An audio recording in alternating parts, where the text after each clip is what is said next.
What's up, everybody? Anthony here, specialtymotorcars.net, and behind me you'll see the Crown Victoria that everybody's been asking me about since I bought this car back, well, late last fall. It is finally ready. It's finally ready to go. So if you've been patiently waiting, thank you for waiting patiently. And we're going to do a full walk around of this 2010 Crown Victoria Police Interceptor, which is 58,000 miles with the street appearance package. Real sharp car, very, I think, getting hard to find. I don't get a lot of these, but we'll get into all the details. I'm going to tell you all about this car, why it took me so long to get it to this point. But it is here, it's now, we're doing it now. We're going to do a full walk around, tell you all about it, bring it back to the shop, put it on the lift, all that good stuff. But first, a word from our sponsor. Hi, my name is Deville, and I am selling Girl Scout cookies in troop number 84210. My favorite are the lemon cookies. My daddy's favorite are the peanut butter patties.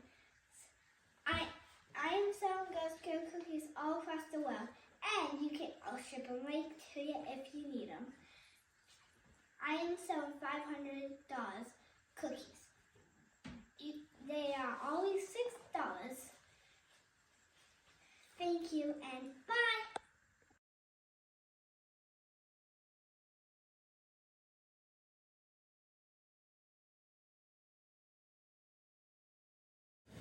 And here she is, a beautiful 2010 Ford Crown Victoria Police Interceptor package. Now this, I think they call it something else, and this is, forgive me for not knowing, P7B, I want to say. It wasn't the P71 anymore like it was in earlier years. I'm not overly familiar with the police package. I mean, I know what they are, but I don't know the specs of them. I just know that finding these old Crown Vics at this point, they're usually ragged out and turned into taxi cabs. So finding a owner car like this with just 58,000 miles is pretty neat in and of itself. Anyways, this car was a one-owner car out of Falls Church, Virginia. I don't know the technical history of like what it started out as. This car was, lit with, strobes. It had, it's got the antenna plugs on it. And then I think it retired into maybe like I don't know the technical terms, like not a first call car, but like maybe a detective's car. I don't know.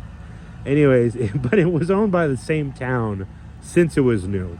Sold at a local Ford dealership and owned in Falls Church, Virginia since it was new.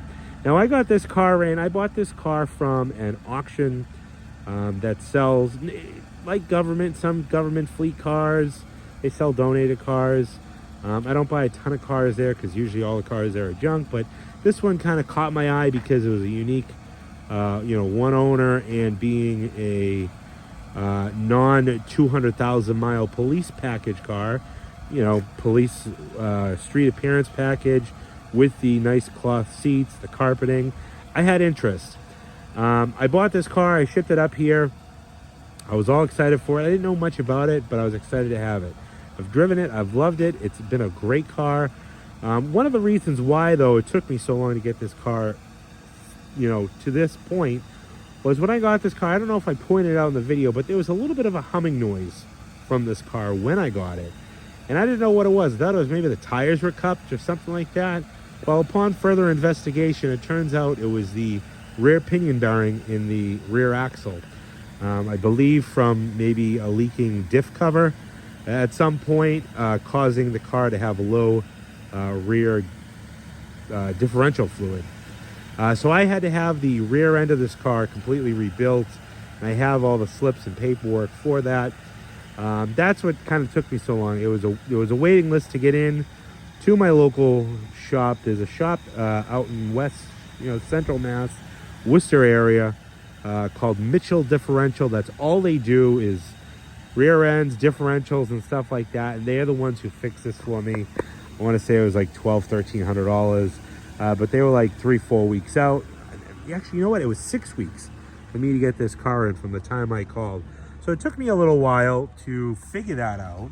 I had a local mechanic diagnose that. I thought maybe it was a wheel bearing or something, but instead of me tearing it apart, I said, let me have somebody look at it. So it was a couple weeks to get into that shop, and then after I found out, I said, oh, are we gonna put a used rear end in? Are we gonna, you know, trying to find a mechanic shop to rebuild it? Most of those guys won't touch that. So I sent it out to this specialist that I didn't even know existed. But they did a fantastic job. It's quiet as can be now. Unfortunately, that just kind of hung me up, and then the car kind of just sat around because that was done back in December. But now it's time to let this one go. Now, one thing I will also say, I'm kind of trying to get all the big heavy things off earlier in the video here. This car is not perfect. And I know I typically go through and go crazy on like the little detail stuff. Like you can see a little split in the license plate bracket. You can see a little wrinkle in the chrome here. And this I pointed out in my video when I got this car, these little kind of like, I don't know, burn marks, or not like fire burn, but like burn in the clear as far as maybe being worn down. This car lived, well, it was a one-owner car, but it was not garaged and it wasn't overly protected. I mean, they drove it and I'm sure they serviced it and cared for it, but unfortunately it was left outside. And there's signs that the car was left under like a tree because there's various dings scattered throughout the upper surfaces. There's sap marks and just bird dropping marks. I mean, the paint has a beautiful shine, but you can see those riddling dings in the hood there and in the deck lid. And I said, you know what, I'm not going to paint the header panel. And then, you know, you get all these dings and chips and, you know, sap marks. You know, again, from a little bit of a distance, it looks great. But if you get up on top of it, you know, you can kind of see, you can see the etching. And I mean, it's really, I'm going to try to focus in on it. You can see little spots everywhere, really. Again, even pretty darn close, the car looks great. But when you get up on top of it and you really look at it, it's really deck lid, roof, hood, upper surfaces. But then it had some marks, you know, couple little marks in the bumper there, and some dings around the car, some little chips here. So I said, I'm just not going to go crazy. So we serviced it. We had the rear end done. I did rear pads, rotors, did an oil change, did a few other cosmetic things. We replaced the cornering lamps, replaced that door molding that was missing. Surprisingly, you can still get those from Ford. And had it detailed, and here it is. So she is a driver quality car, but still a nice low mileage Crown Victoria, police package, you know, with some cool equipment. You know, if you wanted to retrofit some of this stuff back in here, I'm sure all this was in there at one point and then has been removed. But I'm gonna go around with my little pointer here, show you a few little, show you the blemishes. Now I can't point out every little specific nick or chip, but just know that it's throughout the car. You'll see it in the video. But back to the header panel here, you can see, like, again, a weak spot right there. You can see a sap mark, or like I don't know, there are a lot of hard water marks. Dry spot here and here on the header. Grill is in nice shape again, except for that little mark there. Front bumper shows well. You know, the paint isn't perfect though. See the split there. Headlights are original Ford units. I replaced the corner lights because one, they were so cheap, and two, that side was cracked and it had the cutouts in the bottom for the strobe lights that this car had. But this one was starting to come apart, so I bought a pair of them. They're only like 40 bucks. But overall, again, the car shows well. It's just not perfect. The sides aren't horrible. I know I'm going to be real hard on this car, but you know, I know an enthusiast is going to buy it. But you got a couple little scuffs there. You got a ding right there. Again, you get up on top of the top surfaces. You know, I'm going to just kind of wave my phone over it. You can kind of see, you know, a series of dings. Seems to be a lot in this general section. And that's why I parked it next to the building, so you can kind of see them in the reflection. You know, but again, you get up on top of it and you can see, I mean, some of it's wax, but you can see a lot of little specks of just chips, you know, kind of all over the upper surfaces. And down this fender here, this one looks good. No rust or anything over the wheel arches. Nice Tiger Paw tires. I think the date code on these are, I don't know. I know they weren't that old. I think I want to say 2018 or 19. Super chunky rubber. No rust on the bottom of the fenders. This is the new door molding right from Ford. Okay, we got these covers over here. This is not the original windshield. We'll get around the other side to show you that. Roof is just like the hood. You can see some spots where a sap sat on it. Kind of etched the paint, and there's a few dings throughout. You can see a right size ding there. Got this hockey puck on the roof. Don't know what that's all about, but you know, again, you can see these spots throughout. Windows are tinted, but obviously maybe two different films, because the front ones are kind of more of a greenish gold, and the back ones are like a bluish black. I don't know. Probably an older tint. See a little ding in the door there.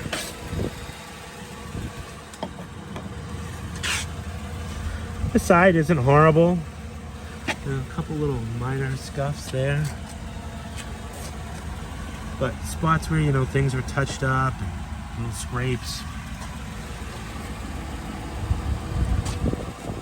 Again, overall, real nice shine on it.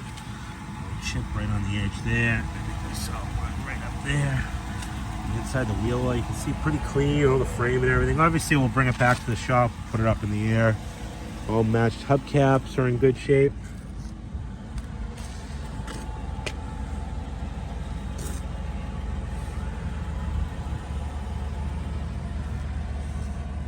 Back of the tail light here. Again, just get right up on it, and you'll see. You'll see these little spots throughout. I can focus. You know, they're all over. You know, I don't want to just point one or two out and be like, that's it, because like I said, they're pretty much all across. Little spot there. The flex fuel badging. Crown Victoria. I think I already pointed this spot out. Now it's marked up. Some stress cracking in the paint over there. Plug obviously for an antenna. Some stress cracking on this side too, in this corner. Looks like a little scuff in the paint there. I'd say this is probably older tint, probably done when the car was new.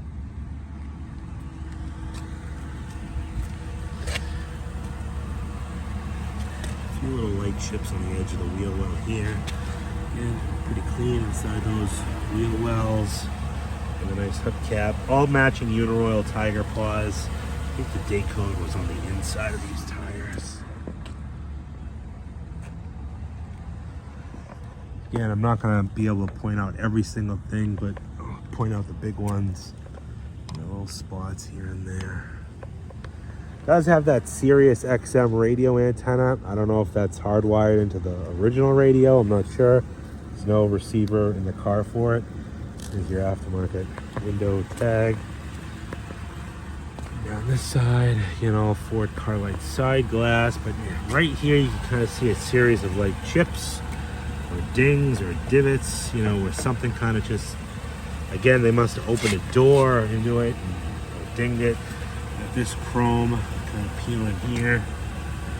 You know, if you really wanted to go crazy, that's where I was with this. Like, where am I going to stop? Do I do the header and paint up all the surfaces and get all the dings out? And then you got to do this, you know, how mint do you want to make it? And I can't make every car perfect. And I'm being real hard on this one, just again, because I know it's going to be an enthusiast to buy it.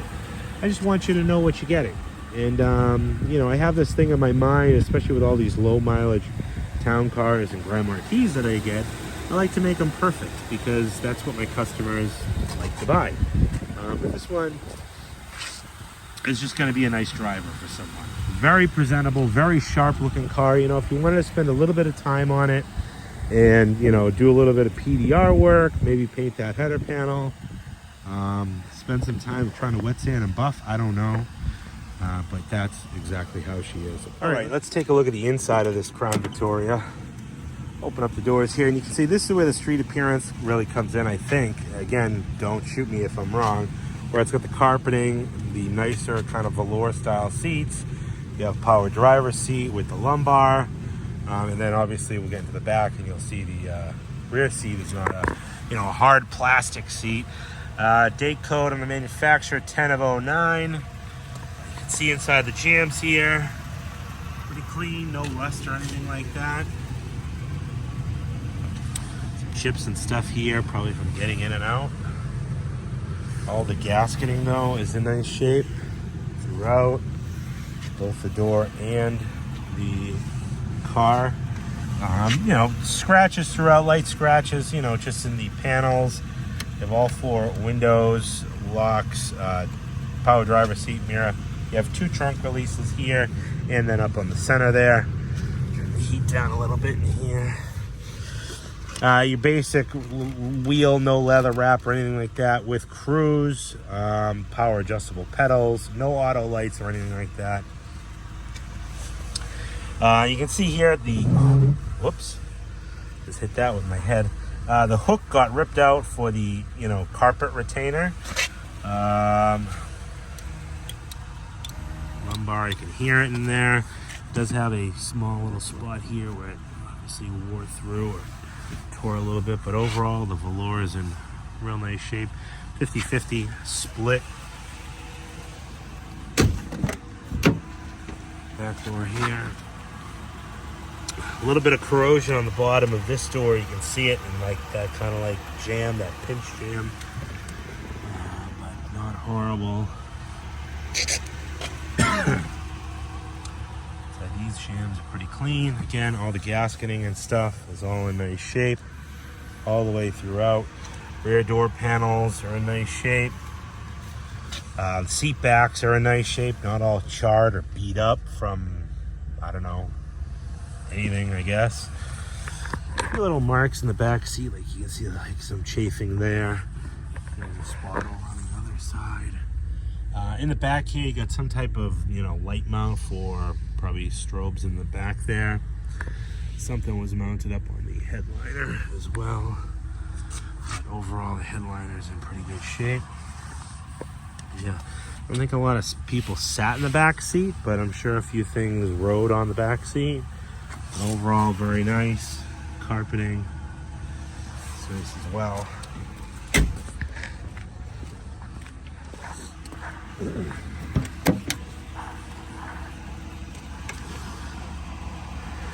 And inside these jams, a little bit of light surface corrosion. You can see really just on that lip there. Inside the jam here. And all the gaskets are in nice shape all throughout. 4 panels, and all the carpeting is in nice shape. Weird little right there, but and overall very, very nice upholstery, especially the seat backs, headliner.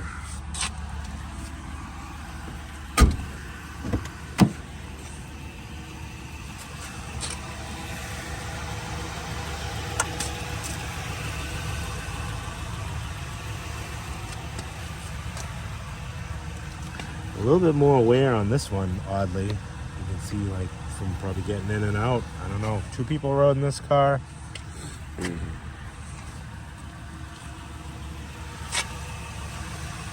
Again, just some various scraping. This looks like it's peeling up just a little bit.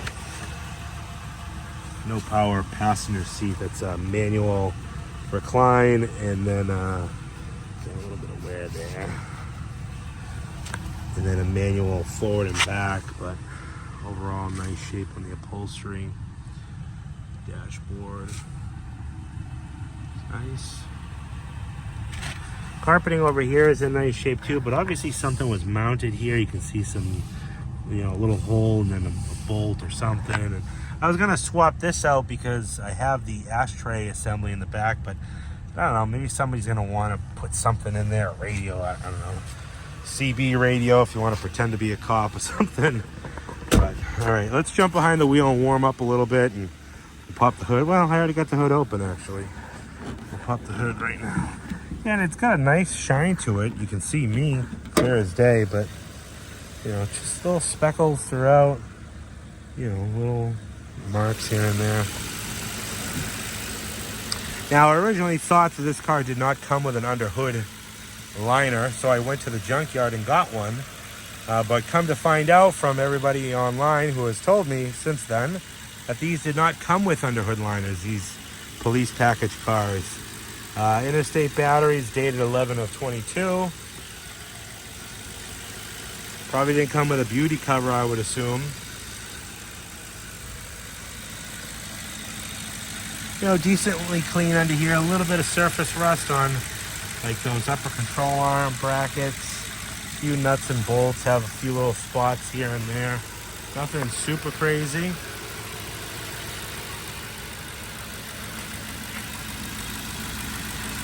You know, like some of this wiring stuff, yeah, I have no idea what any of this stuff is all about.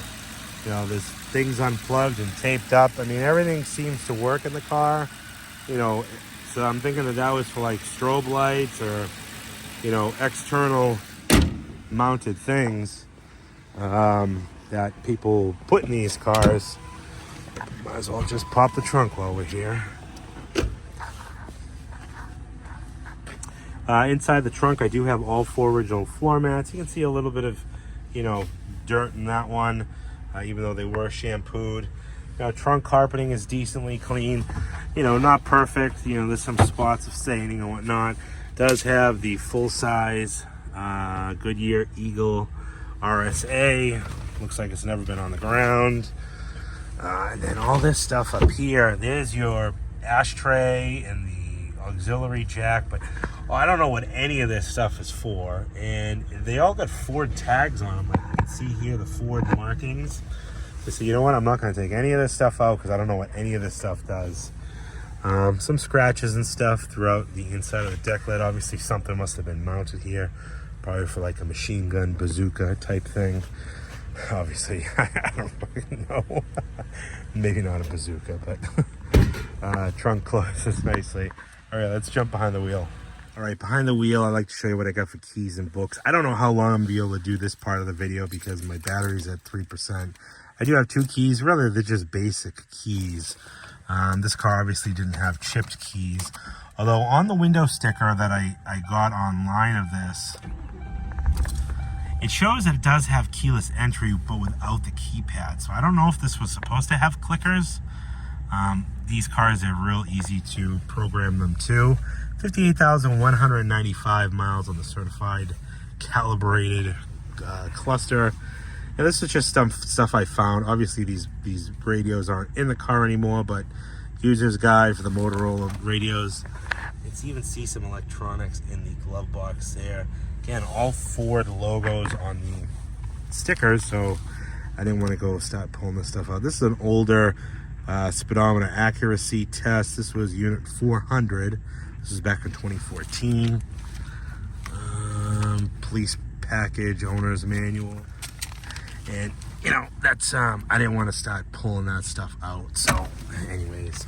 But, all right, let's take this for a spin because I don't know how much time I have left on this camera here. One thing I really do like about driving this car is that rear gear ratio. I think it's 355 gears. So she's a little snappy, you know. She gets up and moves. This guy works. So as far as service work on this car, we did an oil change, we did rear pads, rotors, and then I outsourced the rear end to be done. Pinion bearing, I think they did axle bearings, seals, fluid, and then they also replaced the right axle shaft itself. I forget what the reasoning for that was. I think they said it was showing somewhere. They said, oh, it's already out. So they did the rear axle as well. But she runs and drives fantastic, smooth, no lights on the dash. You know, everything inside the cabin works, all the windows and stuff like that, the power adjustable pedals. The one thing that I know doesn't work, and I just really found this out when we were detailing it, because I've never actually moved it, is the recline part of this back seat. I don't hear anything going on. I mean, the seat goes forward and back. You can kind of tilt it. But the actual recline, and it's in a super comfortable spot, so I never changed it. And that's why I'm just kind of finding that out now. And at this point, that's how the car is going to be sold. It's not leaning too far back. It's not standing up straight. So take that for what you will. Heat works nice. Air worked nice when I got it because we still had some warmer days. I don't even know if we're going to make it to the highway. On, set. Cruise is engaged. Is cruise holding? Is it holding? I don't know if it's holding. Yeah, of course it has to be holding. Yep. All right, cruise work. So it's got 58,196 miles. I know I feel like I'm rushing through this now, but I know this camera is going to die any second. All right, let's take her out on the highway. In case I don't get to my ending point, we'll teleport back to the shop right now, and I'll show you the bottom side of this car. All right, here's the bottom side of the 2010 Crown Victoria Police Interceptor. You can see here, this was a Virginia car its whole life, so it does have some light surface rust on some of the chassis components. And I don't think they get much of like harsh winters, but I'm sure they do get some winter down there. You can see here, frame is still pretty black. I mean, light surface rust here. I did drive this a little bit here when we had a little bit of snow, but it's pretty clean under here. Aluminum drive shaft on the police package cars.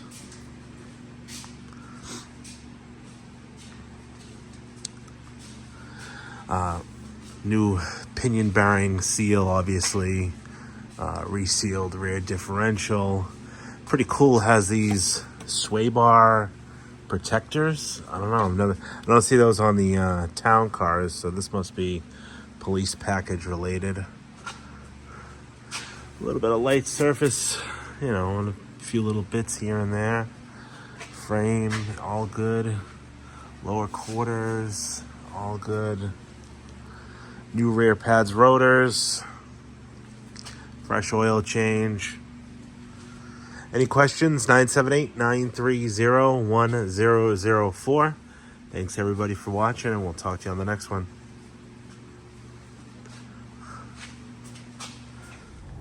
And lastly, like I always say, don't let distance stop you from getting a dream car in your driveway. I can have this Crown Vic shipped anywhere, can fly in and drive it home, pop those parking lights on and blow through the fast lane. I don't think you're fooling anybody at this point. Everybody knows these things are pretty much out of commission when it comes to active police use. So I think anybody who sees you driving one of these knows you're not really a cop. But it was always good, if you wanted to be a police officer back in the day, get an old cop car and get that feel. But yeah, she gets up and moves, and I'm not even full throttling that. I'm just going through the gears here. She gets up and she dances. Any questions about this Crown Vic, give me a call, 978-930-1004. Go over to my website, specialtymotorcars.net, and check out all the still pictures of this car. And you can check me out on Instagram, Facebook, all that good stuff. You know the drill. Totally appreciate everybody for watching. Let me know what you think down in the comments of this Crown Victoria. Price point on this one is going to be $10,995. And again, anybody, if you have any questions, 978-930-1004. Totally appreciate you for sticking in, and I'm so glad that my camera made it through the whole test drive. Until next time, we'll talk to you soon.